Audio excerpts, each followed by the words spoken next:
It's Saturday Night Live with Donny Walker. Hey guys, how's it going out there? Talked to a friend of mine, Colby, today, Colby McCallum, and he's going to help me with my iPhone a bit. He is good with electronic stuff, and I also know his family. I went to school with his mom and a bunch of other people in his family. He has a daughter named Scarlett. Hi, Scarlett. She talked to me today on the phone. It was pretty cool. So Scarlett likes my videos and watches my videos. So Scarlett, we'll have to meet you one day. You can come and check out the underground saw shop here and see what Donny Walker does all day, besides do videos and talk to people. I actually do work. Anyways, thanks Scarlett so much for watching my channel, and Colby, and we'll talk to you real soon. He's gonna help me out with my phone. This phone here is getting pretty crapped out. I've lost this thing on a highway. I've lost it a bunch of times. It's crashed. This thing's amazing, man. I got to keep this thing though because it's nostalgia, right?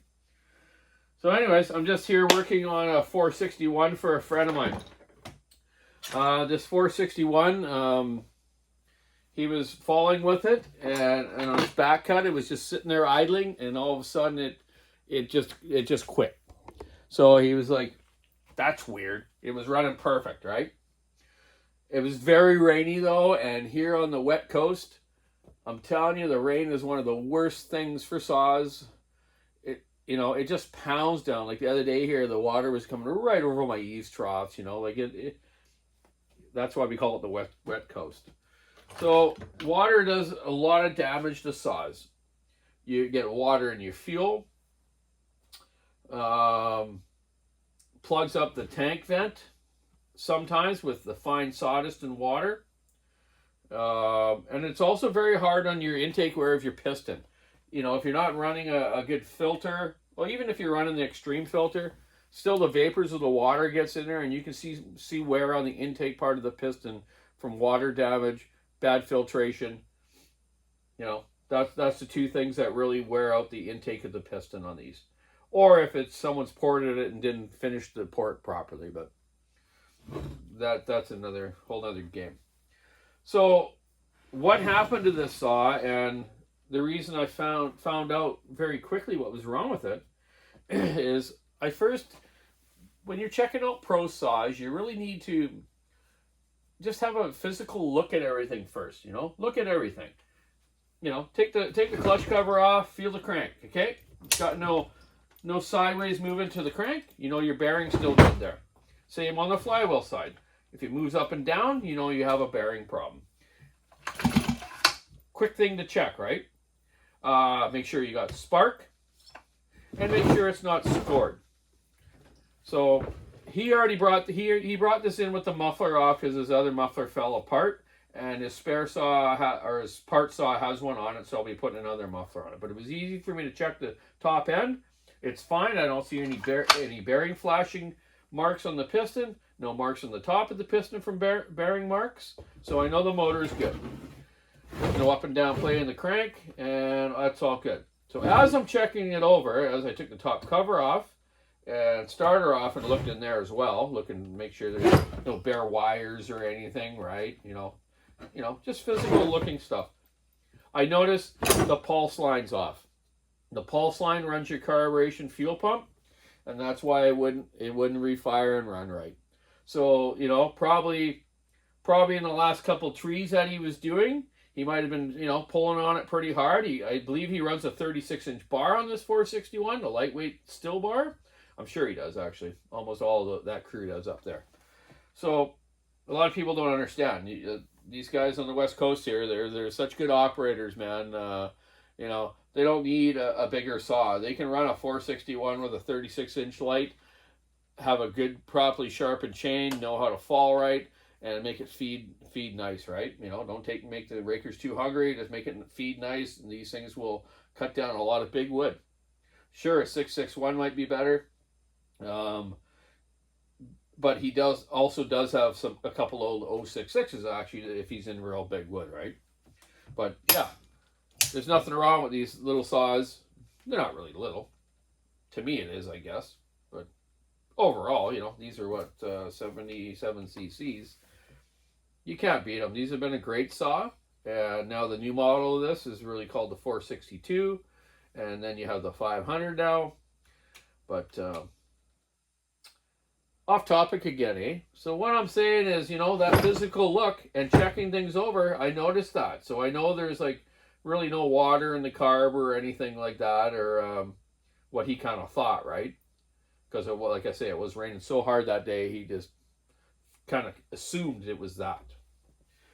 One thing else I noticed as I'm working on it, it's very dark around here. So either his spark plug's been loose and leaking here, or the compression release itself could be leaking a bit too. That's one of the reasons I don't like compression releases in the head, right in the combustion chamber, because they do leak. What are you doing? You're losing power. And some of these old stills, this one not particularly, but old 066s and stuff, sometimes these compression releases will break. And what happens? You know, on a Husky on the side, it can't fall into the engine, but these, I've had some 066s and other stills where they fall right into the motor and wreck the motor. So you can plug these off if you want, if you don't want to use a decomp. You will get better performance, and you also won't have that problem later on. But back to the spark plug possibly being loose. You know, this one looks fairly new. So you got to remember, on a spark plug, you have like a crush washer here. It's just a good general maintenance thing to check your spark plug tightness once in a while. You know, you all have a bar wrench out there to tighten your chain all day and whatnot, eh? Well, take your cap off that, take your top lid off, take the cap off. Just keep that sucker tight, man. These are about the only saws I've seen in certain model stills that strip the spark plug threads. And don't ask me why. I don't ever really have to ever fix a Husqvarna spark plug thread, but still ones, for some reason, guys are stripping them. You know, and they're not stripping them. It's because they run the spark plug loose, and the spark plug goes like this, moves around, right? So as it's doing that, it's wearing the thread, then boom, it shoots out. I have inserts that I put into these KD inserts. Are a short one for small two-stroke engines, and I fixed quite a few of them that'll make that work. But there's no reason why you should have to do that, because you should be checking your spark plug for tightness. Changing that every month, the fuel filter once a month, and giving it a good general check over. Most people have a compressor at home. If not, buy a little cheap sausage one, or those little pancake type ones, and just be able to blow off your saw, right? So there you go. That's my little thing on maintenance again. But I also, when I'm checking a faller saw over, or anyone's really, faller, homeowner, a tree surgeon dude, I go right through it. I'm going to clean all the tank vent, check his fuel filter, make sure there's no water in his gas. I'm going to take his clutch drum off. I'm going to clean out around in there. And I'm also going to take the bar plate off and this cover around your chain brake system, because they get so much crap in there, your chain brake starts coming on easy. You just touch it, it goes on. So it's because there's too much crap in there. So it's only 3 screws. This T27 Torx T-handle fits pretty much every screw on this saw. So there's no, and also the bar wrench has that on the end of it on some models, okay?